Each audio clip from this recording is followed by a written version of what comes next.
Hello, नमस्कार, आदाब, सत श्री अकाल और अस्सलाम वालेकुम। मैं हूं मोहम्मद अहमद काज़मी, लेकर आया हूं आपका पसंदीदा कार्यक्रम नज़र दुनिया पर। हालिया इजराइल फ़िलिस्तीन जंग में हुए तजर्बे के बाद अब अमेरिका यमन जंग ख़त्म कराने की कोशिशों के नाम पर एक नई साजिश रच रहा है। यमन के हूथियों की नेशनल सरकार के प्राइम मिनिस्टर अब्दुल अजीज़ बिन हेब्तुर और हिजबुल्लाह के लीडर हसन नसरुल्लाह की तरफ से अमेरिकी साजिश के पर्दाफाश के बाद अब हूथी अंसारुल्लाह के एक और लीडर ने अमेरिका की यमन जंग के बारे में ख़राब नीयत का इल्ज़ाम लगाया है। मिडिल ईस्ट में हालात ऐसे हो गए हैं कि जिसके भी ईरान से ताल्लुकात हैं वो ज़र्रा बराबर भी अमेरिका पर भरोसा नहीं कर रहा। इजराइल फ़िलिस्तीन मामले में महमूद अब्बास जैसे लोगों की अमेरिकी और इजरायली एजेंट के तौर पर पहचान हो चुकी है। साथ ही यमन जंग के बारे में अमेरिकी साजिशों का पर्दाफाश होने से अमेरिका पर यकीन उठ रहा है।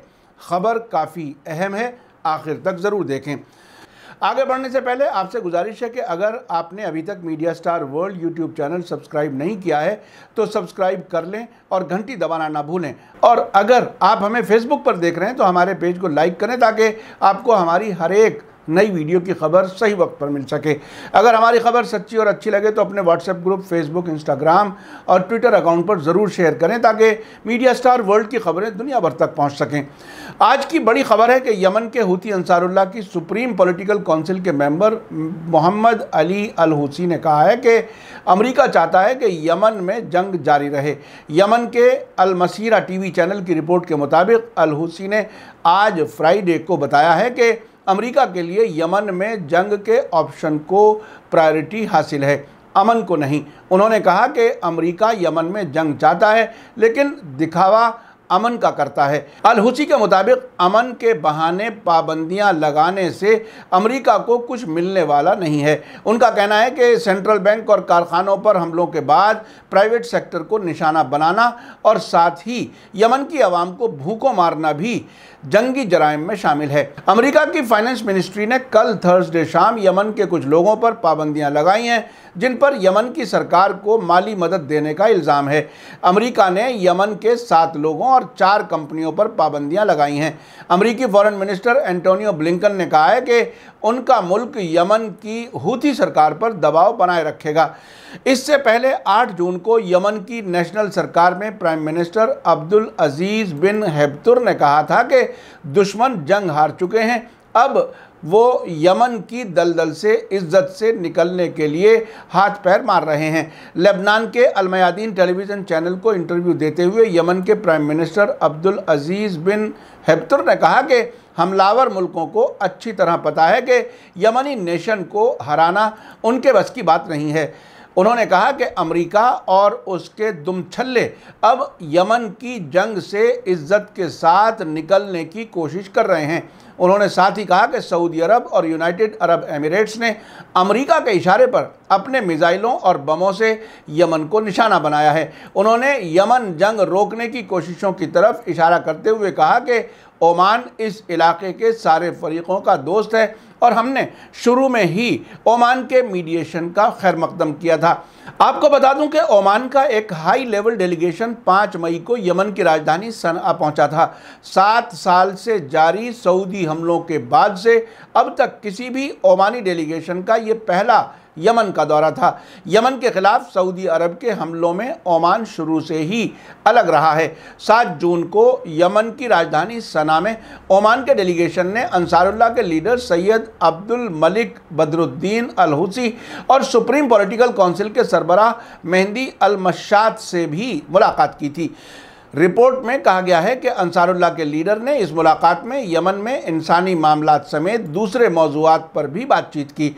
यमन के अल मसीरा टेलीविज़न की वेबसाइट के मुताबिक ओमान के इस डेलीगेशन में वहां के सुल्तान के दफ्तर के सीनियर अफसरान शामिल थे। इसके एक दिन बाद 8 जून ट्यूसडे को ही ईरान के फॉरेन मिनिस्टर मोहम्मद जवाद ज़रीफ ने तेहरान के दौरे पर आए यमन के लिए यूनाइटेड नेशंस के खुसूसी नुमाइंदे मार्टिन ग्रिफिथ से मुलाकात के दौरान दौरान यमन पर सऊदी लीडरशिप वाले अलायंस की तरफ से जारी जंग को ख़त्म करने की अपील की। तेहरान में हुई इस मुलाकात में जवाद ज़रीफ और मार्टिन ग्रिफिथ ने यमन क्राइसिस के अलग अलग पहलुओं और यमन में अमन और स्टेबिलिटी हासिल करने के मुमकिन तरीक़ों पर बातचीत की। इस मौके पर ईरान के फॉरेन मिनिस्टर ने जोर देकर कहा कि यमन में 6 साल से जारी जंग की वजह से अवाम को इंसानी तबाही का सामना है। उनके मुताबिक यमन जंग का हल सिर्फ पुरअमन डिप्लोमेटिक तरीके से ही निकाला जा सकता है। यूनाइटेड नेशंस के ख़ास एलची ने इस मौके पर ईरानी फॉरेन मिनिस्टर को यमन क्राइसिस के बारे में मुतल्लिक़ा फ़रीक़ों के साथ उनकी बातचीत के नतीजों के बारे में जानकारी दी। 8 जून को ही लेबनान के हिज़्बुल्लाह के लीडर हसन नसरुल्लाह ने अल मनार टीवी की 30वीं सालगिरह के मौके पर अपनी तकरीर के दौरान यमन क्राइसिस के बारे में कहा था कि यमन पर सऊदी अलायंस के ज़रिए किया गया हमला पूरी तरह से नाकाम हो चुका है। अब वे अपनी इज्जत बचाते हुए यमन की दलदल से निकलने के रास्ते ढूंढ रहे हैं। उन्होंने कहा था कि हमको पहले दिन से ही यमनियों की हिम्मत और हौसले का अंदाज़ा और हमें उनकी जीत के बारे में यकीन था। साथ ही हिज़्बुल्लाह के लीडर ने कहा कि यमन जंग को ख़त्म करने के लिए अमेरिका की तरफ से मदद करने की पेशकश लोगों को गुमराह करने की एक चाल है, क्योंकि वे जंग को ख़त्म कराने की आड़ में यमन की घेराबंदी को लंबा खींचना चाहते हैं। यानी यमन के हूती लीडर्स और हिज़्बुल्लाह के लीडर हसन नसरुल्लाह दोनों ने एक ही तरह से अमेरिका की जंगबंदी की कोशिशों को साजिश बताया है और अब दुनिया के लोग यमन के हूतियों और हिज़्बुल्लाह के लीडर्स पर यकीन करते हैं। इसी बीच लेबनान के बड़े समाचार पत्र अल अखबार ने कहा है कि यमन और ओमान के बीच बातचीत में पेशरफ्त की खबरों के बीच इसमें अमेरिका अपनी कानूनी हैसियत दिखाकर शामिल होने की कोशिश कर रहा है। लेबनान के इस अखबार के मुताबिक सनआ हवाई अड्डे को खोले जाने और अल हुदैदा बंदरगाह की पाबंदियों को ख़त्म कराने के मकसद से यमन और ओमान के बीच बातचीत में पेशरफ्त हो रही है। यमन की आला सियासी कौंसिल ने भी इसकी तारीफ़ की है। इस कौंसिल की तरफ से कहा गया है कि यमन की आवाम के दुखों को दूर करने और घेराबंदी को सच्चे ढंग से ख़त्म करने की कोशिशों का हम दिल से खैर मकदम करते हैं। यमन की आला सियासी कौंसिल के मुताबिक बातचीत में 3 मामलों को बिल्कुल अनदेखा नहीं किया जा सकता।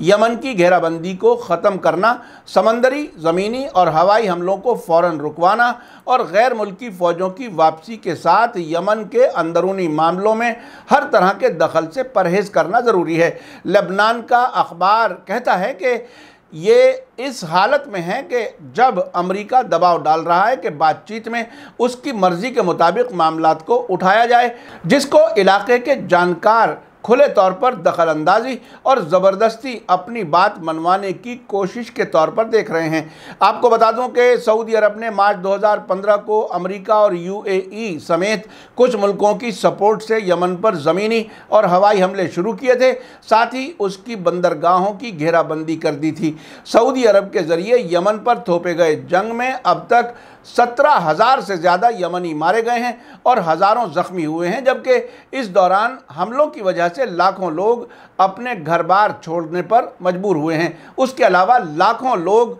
भुखमरी और दूसरी मुश्किलात का शिकार हैं। आपने देखा कि अमेरिका अब मिडिल ईस्ट में कितना बेइज्जत हो चुका है। जिन हूथियों को अमेरिका और इजराइल सऊदी अरब के ज़रिए कुचलना चाहता था, वही हूती अब अमेरिका और सऊदी अरब की आंखों में आंखें डालकर बात कर रहे हैं। हूतियों की नेशनल सरकार और हिज़्बुल्लाह ने साफ कहा है कि अमेरिका जंगबंदी की कोशिशों के नाम पर जंग को लंबा करने और घेराबंदी जारी रखना चाहता है। यूनाइटेड नेशन, जिसे अमेरिका का नौकर समझा जाता है, उसका नुमाइंदा अब ईरान जाकर बात करने पर मजबूर नज़र आ रहा है। ईरान हूतियों को सपोर्ट करता है। उसका कहना है कि उसने रॉकेट और मिसाइल की टेक्नोलॉजी हूतियों को दी है। आपको याद दिला दूं कि सितंबर 2019 में हूतियों ने सऊदी अरब की सबसे बड़ी तेल कंपनी आरामको के 2 कारखानों पर बहुत बड़े हमले किए थे, जिसके बाद सऊदी अरब को 50% तेल एक्सपोर्ट बंद करना पड़ा था। उसके बाद हूतियों ने बहुत बार राजधानी रियाद, जद्दा और कई शहरों के एयरपोर्टों और फौजी ठिकानों पर हमले किए हैं। हाल ही में यमन बॉर्डर के नज़दीक जीजान के एयरपोर्ट समेत हूतियों ने तकरीबन 40 ठिकानों पर कब्जे का दावा किया है। इन हालात में सऊदी अरब ये समझ चुका है कि अब जंग बंद करने में ही खैरियत है। इन हालात में अमेरिका को बिचौलिए के तौर पर कबूल नहीं किया जाना और ओमान के ज़रिए बात कराए जाने का खैर मकदम किया जाना बहुत बड़ा वाक़या है। इसी के साथ मुझे दीजिए इजाज़त। आज का एपिसोड कैसा लगा कमेंट्स में ज़रूर लिखें। थैंक यू, धन्यवाद, शुक्रिया। जय भारत, जय हिंद। मीडिया स्टार वर्ल्ड के और वीडियो देखने के लिए हमारे चैनल को सब्सक्राइब करें और सीधे नोटिफिकेशन पाने के लिए बेल आइकन दबाएं। और अगर हमारी खबर सच्ची और अच्छी लगे तो अपने व्हाट्सएप, इंस्टाग्राम, फेसबुक और ट्विटर अकाउंट पर ज़रूर शेयर करें।